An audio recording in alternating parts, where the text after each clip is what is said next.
He's Henry Gomez, an ad agency strategist with 29 years of experience. 29.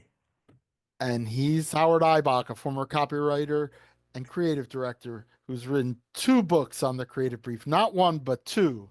And together, we're the Brief Brothers, and we love talking about creative briefs, briefing, and advertising. So today, we are going to talk about a topic we've broached before. With guests, we had Alex Morris, Mhm. but we're going to take a little bit of a kind of a more focused look at certain aspects of the strategist slash planner relationship with creatives and vice versa. And so um, I think it's an interesting topic because when the relationship works, it's really a magical thing. It's a great thing. And it's very rewarding, especially from the strategist standpoint. I know that, I've worked at six different agencies, so I've worked with a lot of creatives over the years. And when I run into them on social occasions and so forth, and they're complimentary to me and say, "Oh, I really miss your strategy. I miss your briefs." It's very compliment. It's very feels very good. But the question is, why don't all strategists, creative relationships have that magic to them? So wanted to explore a little bit about the relationship between strategists and creatives and how maybe we can make them better. Oh, it's a great topic, Henry. You and I have talked about it many times. Alex Morris came on a couple months ago, and he had his own survey and took us. We went through a number of the slides on his deck. I think it's really a great idea for us to like return to this topic and kind of drill down a little bit. I've learned a ton having the benefit of meeting so many really good strategists, ones that we've discovered do have this kind of great relationship with creatives. So there's no point in having this conversation and picking nits unless we do have some specific suggestions. Um, why don't we start off with I think the most important issue, and you talk about it all the time, as the first thing that you do when you arrive at a new agency is you try to build a relationship. You don't try, you do build a relationship with the creative director first and other creatives. What are some of the things that you do, which may seem obvious, but we need to talk about? So in a lot of cases, you have to prove it by doing it. It's not just about making promises, but I do come in I'm not going to have the conversation with every creative, but typically with the creative director, um, and basically have a casual conversation in which I outline what my goals are as a strategist. And by saying that, basically, I'm saying that my goals are to make your life better and easier and to help you accomplish your goals as a creative director. So I think you have to say it, but then you have to prove it in your actions and in how you deliver feedback on creative, on how you brief, on how you help creatives sell their work, how you help them sharpen their ideas. So there's a lot of things you can say you're going to do, but ultimately the proof of the pudding is in the tasting. But I'm at a relatively high level at my agency. I'm the head of strategy, so I work directly with our chief creative officer. And both the first day I got here, he's a guy that had been here already almost 20 years, and I was the new guy. So I had to win him over. So I think one of the things that gets really lost in all of this, and maybe we don't want to acknowledge it, I think account people will acknowledge it, is this is a people-based business. And when it's a people-based business, building relationships is the most important thing, right? And account people get that because they're in a certain way they're like salesmen, right?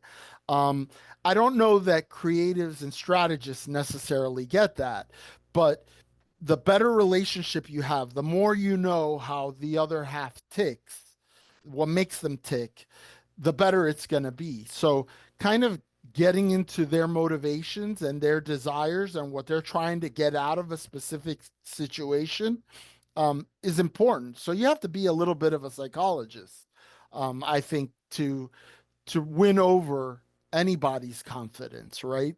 Especially something as subjective as creativity. And I think that's equally important for creatives. I think one of the things that we can do as creatives, whether you're a senior level, executive creative director, the chief creative officer, or you're a junior copywriter, is step up.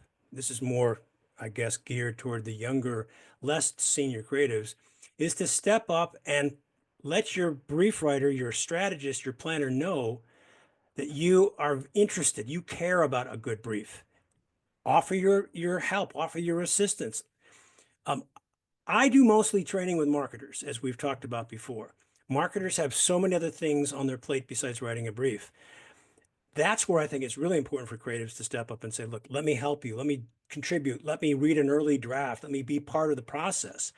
In an ad agency environment, I think it's equally incumbent on creatives to say, I'm here to understand what it is that you're trying to communicate to me. And the interesting thing is, Henry, when I've done my workshops and creatives have sat in, even creatives who are working on the corporate side, many of them have had agency experience. So when they hear me talk about the vocabulary that is incumbent, in a really good brief, the comment I get at the end of the training is, I've always known, I know when I get a bad brief. What I've come away from this training is now I have vocabulary. And now I have ammunition to push back or to ask more relevant questions to the brief writer. I didn't have that before.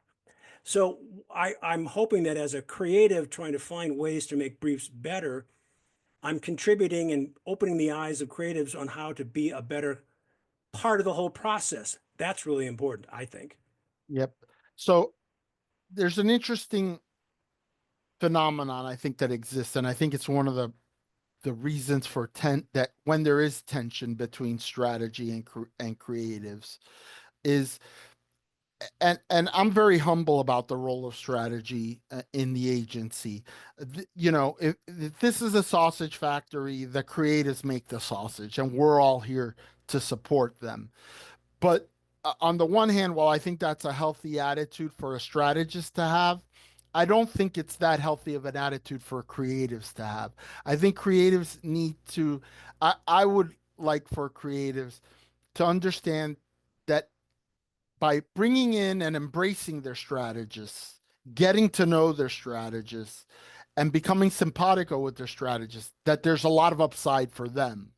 And I don't know that they necessarily always do that or embrace that. I think there's some suspicion of this is just an extension of account service. They're going to, without any proof, they think they're going to tell us you can't do that, or where they're going to kill ideas. I think it's incumbent upon creatives to say, let me give the guy a chance. Let me bring him in and see if he can add value to what I'm doing. And I think that most times they'll be positively surprised by how much more fun and how much more rewarding it is when the strategists are in the fold, as it were, rather than just some outside entity that comes in periodically to brief, etc. So while I think it's incumbent upon the strategist to ingratiate himself and try to weasel his way into the creative sphere, I think it's important for creatives to also have that door open for the strategists. I agree. And I will say that creatives have to recognize that a brief is designed to set boundaries and not to resist this whole notion of you're trying to prevent me from coming up with ideas. The concept is called liberating constraint. I've talked about it many times before. Without those boundaries, which we now call the creative brief, your imagination is going to flounder. With the boundaries, with those restrictions, You have a tension point to resist, and that's going to enhance your imagination. So stop looking at the creative brief as a jail. It's not a jail, it's a point of liberation. I hate the term think outside the box. Everybody uses it, but that's exactly where creatives need to be, inside that box. You got to bounce off those walls to come up with the ideas that the walls have been designed to enhance. So when creatives, they bitch and moan about, I want the freedom to come up with whatever I want, you can't. Well, It fails. y you know, this goes back to like having a real relationship between human beings, Hmm. the creatives and the strategists, because one of the things that I love most is shooting the shit about advertising, right? That's why I like this podcast. I have colleagues here at the agency that we talk about advertising. And I think what the more we talk about it, like we should be able to have a conversation with a creative and say, listen, my brief isn't intended to do X, Y, and Z. It's intended to do A, B, and C. And then we can have that back and forth. And in Spanish, there's a saying, hablando se entiende. When we speak, we understand. When we talk to each other, we understand each Mm. other. And I don't know that we're talking about the business and our roles and enough between like the moments of contact where we actually have a piece of work, and you know what I mean, like those Hmm. informal conversations about this is the way I see things philosophically. We need to have more of those conversations across departments.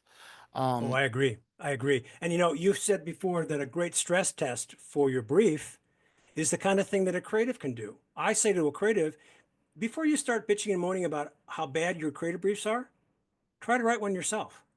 yep. See if you can do it. And I say the So same thing to marketers who have to write a brief. I say, can you actually solve the problem on the brief that you just wrote? Because if you can't, how would you expect a creative to do it? yeah, so empathy for the other side, understanding what their job is Hmm. and what the pitfalls of their job is really important. I've always looked at it from the side of a strategist, right? Again, because we're here to support the creatives. So I'm very conscious of the fact that when you get a brief, you have the brief and a blank sheet of paper. That blank sheet of paper is a daunting thing. And so the idea of the brief is to make that blank sheet of paper less daunting because they have Yeah. an idea of where to go. They've been sparked with some initial thoughts that could possibly make that blank sheet of paper not be blank for very long because they'll start scratching ideas on it and thinking about it. And they've been provoked into doing that by a serviceable uh, brief. But it can go the other way. I think creatives Mm. have to have empathy for the brief writer. And if they have issues with a strategy, it's again, how as a human being do I go to the strategist and say, look, I'm just not feeling it on this, but I want to help you so that I do feel it on this, and maybe we can arrive at something together. I just think we need to be willing to put down our armor and our shields and get to know each other as actual human beings. Um, There's an old saying, when we're talking, this is the kind of a collaboration that we're talking about, you collaborating with your senior creative, your executive creative director, or marketers collaborating with creatives. There's an old saying, a problem shared is a problem halved. So it's about getting to understand, where are we going? You talk about the blank page. I come back to what Sir John Haggerty said. He takes the proposition from a brief and writes that down on the middle of a blank piece of paper, and he puts a picture of the product above or below it. And he sticks that up on his wall and he says, is that a good ad? Doesn't have to be great. Is it good? And he said, if it's good, I've got a good brief. And number two, I've got the first ad. So my job is to make it better. So that's how you take the blank page that all creatives start with and use the brief to get us started. Because as you said many times before, Henry, the brief is the first step of the creative process. And if we recognize that more from if the creative perspective understands, okay, I'm just starting here. Do I have a good starting point? yeah. So I wanted to address a couple of pieces of advice for strategists specifically, and we can maybe talk about advice for creatives as well. Sure. But I think one of them is to be aware of how you're perceived. Strategists generally are very well-read people. They're into popular culture. They're educated, but there's a danger of coming across as too academic.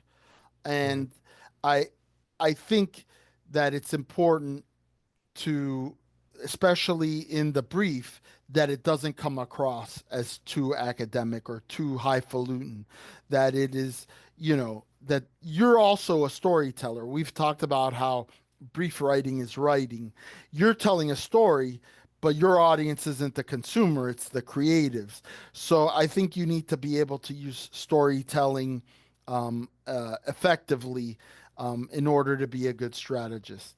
And related to being too academic is to be conscious of the fact that you may be perceived as thinking of yourself as the smartest person in the room.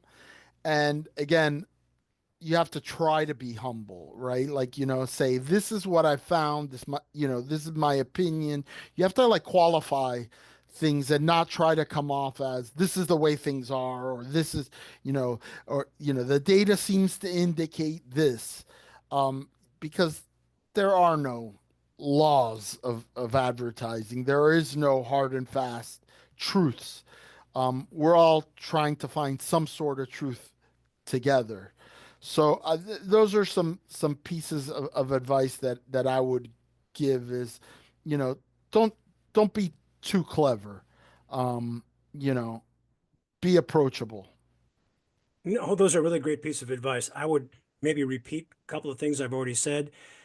Step up and be of help to a brief writer if you can. If you're talking to the senior strategist, maybe it's about just being more receptive. The second thing I would do is try writing a brief yourself. If you've never done it, you don't appreciate what it takes to write a good brief. And this gets back to your point about empathy. A third thing I would do is I like what Cameron Day, the advice that Cameron Day gave us, and an example of what he did. He has been a freelancer for many years, and so he's not always as privy to the brand, uh, deep knowledge of the brand when he takes on a project. So he always writes what he calls a mantra, which is a response to the brief that he got. Whether he likes the brief or he doesn't like the brief, he writes a mantra. And this helps him clarify his thinking. I think a lot of senior creatives do this, and it's a good piece of advice for junior creatives. See if you can just take the brief that's in front of you and put it into your own words and see if you can make it work. It's worth taking the time there to do that. So I have one last thing I want to get off my chest, and then we could wrap up. Okay. Which is, we talked about this tension that exists, why it exists, some tips on how, from both sides, to have a better working relationship with your colleagues in the other department. Um, but I wanted to describe what it looks like, what it feels like when everything is working the way it should. And so that is when creatives feel that the brief is inspiring and not limiting. When strategy and the creatives are like jamming together early on in the process, like that's a good indicator of this is working right. When there's trust between the strategists and the creatives, particularly when the creatives trust the strategists and don't just see them as like purveyors of a process. And then from the strategy side, when you're fighting for great creative, not just for strategy or for the brief, but you're helping them to refine their idea so that it's more sellable and they recognize that that's what you're trying to do, and fighting in front of the clients for the ideas. I think that's an indicator that the relationship is working well. And lastly, to your point, when creatives embrace the strategic constraints as fuel for their creativity, not as something that saps their creativity. Yeah, exactly. I think in general, as a creative, a former creative, I contributed to the tension because I played from time to time the prima donna, and that's not the way to make anything work. I learned that lesson maybe late in my career. So let's kind of park the prima donna attitude because we're all in this together. We have one objective, and that is to help the client sell their product or service in the best possible way to break through that clutter. So instead of looking at it as the strategists are sitting on one side of the table and creatives are sitting on the other side of the table in a negotiation, remember that we're sitting on the same side of the table facing the customer and how we're going to get our message across to the customer.